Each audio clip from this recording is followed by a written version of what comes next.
Who directed this movie? I'll tell you in a sec, and boy are you going to be surprised.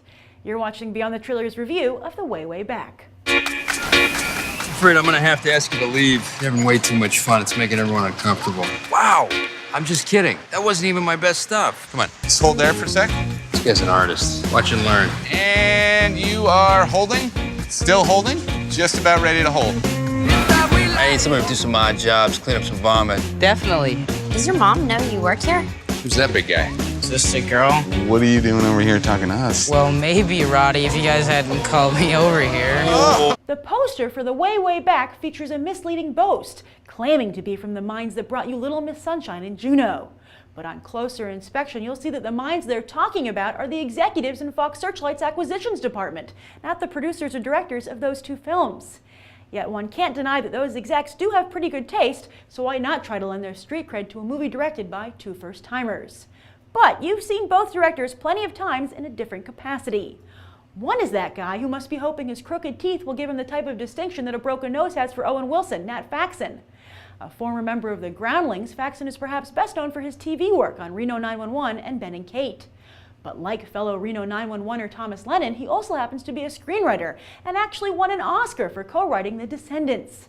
Know who else co-wrote The Descendants along with Alexander Payne and also co-wrote and co-directed this movie The Way, Way Back? None other than Community's Jim Rash.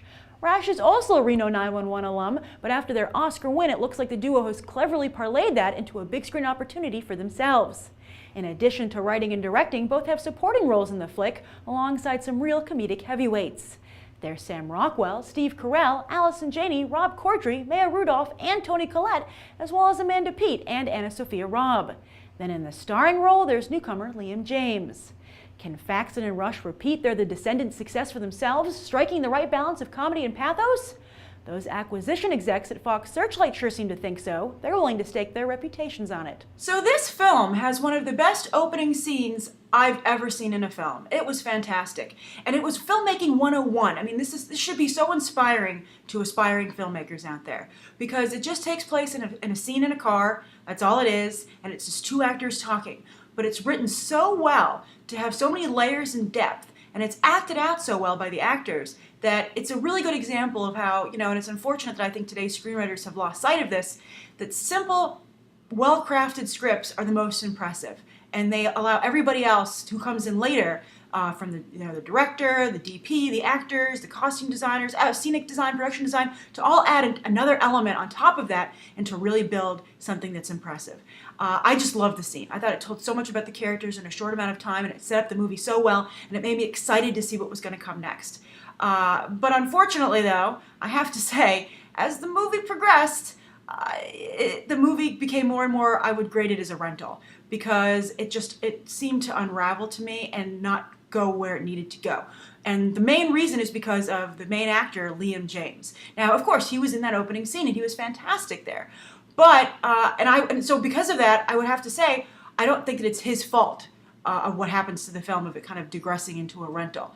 But it's actually, I think, the fault of the writers and the writer-directors, because they have created a character who, he's a very unhappy teenager, and so his problem is that he doesn't really talk to anybody. He can't open up. And the problem, though, is that he never opens up. I mean, I think a little bit towards the end of the film, but that creates a scenario where the POV character, the main character of the film, the character that audiences are asked to sympathize with, we never get to connect to him. We never get to connect to Liam James's character. We never get to feel that we break through, never see him break through, even in a private moment. I mean, I don't think that it needed to, maybe if the filmmakers didn't want him to break through with the rest of the people in the movie, fine, but he needed to break through to us. And I just never felt that. I actually kind of felt, in some cases, that I agreed with some of the other characters in the movie, that this main teenager might actually have a serious problem, and I felt maybe someone should get him, someone to talk to professionally. And so and no one ever addressed that. And so I felt it made all the adults look like they weren't doing a good job taking care of him. But on the flip side, the other person in that opening scene, Steve Carell, he just gets better and better throughout the film. I was so impressed here. I mean, the whole cast is impressive. It's really an actor's movie, and I guess that's because it's written by 2 actors. But it's so wonderful to see an actor's movie for comedians, giving them a chance to shine. That's so refreshing and nice, and they really do it well here. And it's such an actor's movie that I think it even borders on being theatrical, like a play. Except, it takes place at a lot of different locations. It doesn't have that closed-in, oh, this should have been a play feel that some movies have, but the writing and the scenes take a long time to unfold in one place sometimes, made me feel sometimes that it was, like it could be like a play. But even though everyone did a great job, except I feel Toni Collette really had nothing to do, but everybody else did a great job, but they were really playing the kind of roles that made them famous, so you weren't seeing anything new from them. They were just allowed to just do a really great job. Which is nice. But Steve Carell, I've never seen him play a character like this before. Of course, he's done drama before, or comedies that had serious drama in them.